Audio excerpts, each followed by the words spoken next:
Well, good morning, ladies and gentlemen, dear friends, dear colleagues. My task for this morning is to welcome you in our museum. It should be done by my Director General, Mr. Karl Alexander, but he is very busy today, and so he asked me. As I am head of this museum's transportation department, maybe the task is on correct person. My colleague from Dresden, maybe now from Berlin, Mr. Breuninger, told me that the most common language in this planet is bad English or broken English. So I will try to do it in this kind of language. I hope you would understand something. But to be frank, I will not tell you anything new. I just want to let you know that we are proud to have you here, because for me, especially, it's an important day to have so many colleagues from different museums with the same topic as my one. I wish you success of this meeting, and I wish you nice stay in Prague, a nice stay in your museum, and in museums of our colleagues. I will stay with you today, maybe tomorrow and day after, so I believe we will make new connection with new colleagues, and we will continue with discussion with colleagues I already have known. So, once more, I wish you a nice day in Prague, enjoy it in your museum, and I am looking forward for discussion about our topics. Thank you very much.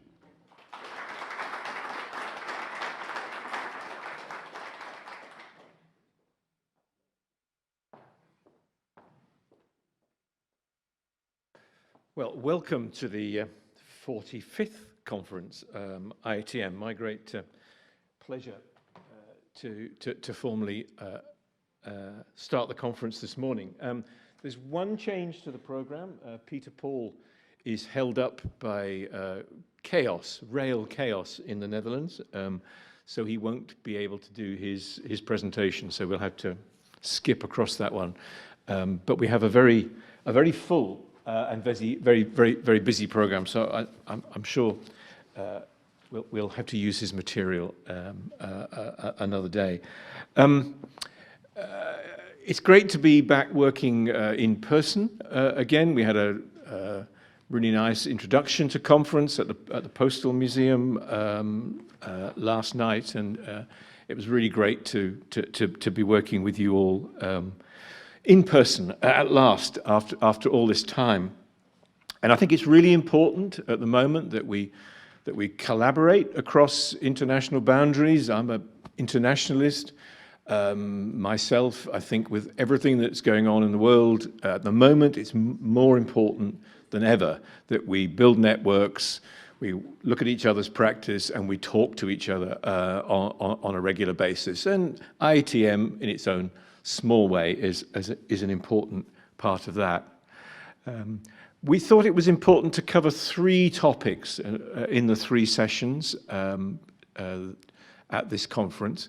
One has to be climate change and how our museums might respond to that, and how they're really important places for public understanding and public encouragement of action for climate. And our first presentation, I'm very pleased to have. I asked the head of environment and sustainability at Transport for London, my colleague Sam Mullins, to kind of issue a challenge to museums. He indeed does this in his 11-minute recorded presentation. He said it would be inappropriate to fly all this way for 11 minutes of presentation. That would be against all his principles and against principles of sustainability and the environment. But I think you'll find his is an interesting challenge. And if you had to summarize it, it's about we're all historians to some degree or another. But in 20 years' time, if you look back, what will people say we should be doing now as organizations, as private citizens, and as museum people? And I think that's an interesting challenge which you'll hear him make. So this morning's session looks in all sorts of different ways at how IATM museums are responding to the challenge of climate change. This afternoon, my colleague and board member Laura Wright from the London Postal Museum is going to lead a session on relevance, which is a big topic, I think, for many of us, and it's a topic which, with the societies changing around us ever quicker, is extremely relevant to us to engage. And then tomorrow, the third formal session, we're going to do as more of a workshop session. And we had originally positioned the third session as being about what did we learn from the last 2.5 years of COVID and lockdown and so forth. Discussing this at the board meeting yesterday, we began to think actually already COVID feels a little bit kind of in the rear view mirror, and that there are other big questions around inflation, energy cost increases, potential recession, polarization of our societies into rich and poor. So we're going to do a workshop session that looks to the room, to all of you, to contribute some of your kind of top tips for surviving in a very kind of uncertain future in the next year or two. And I guess the one thing that is certain about the future is that it's uncertain. And I think, I don't think it's excessive to say that democracy needs defending at the moment.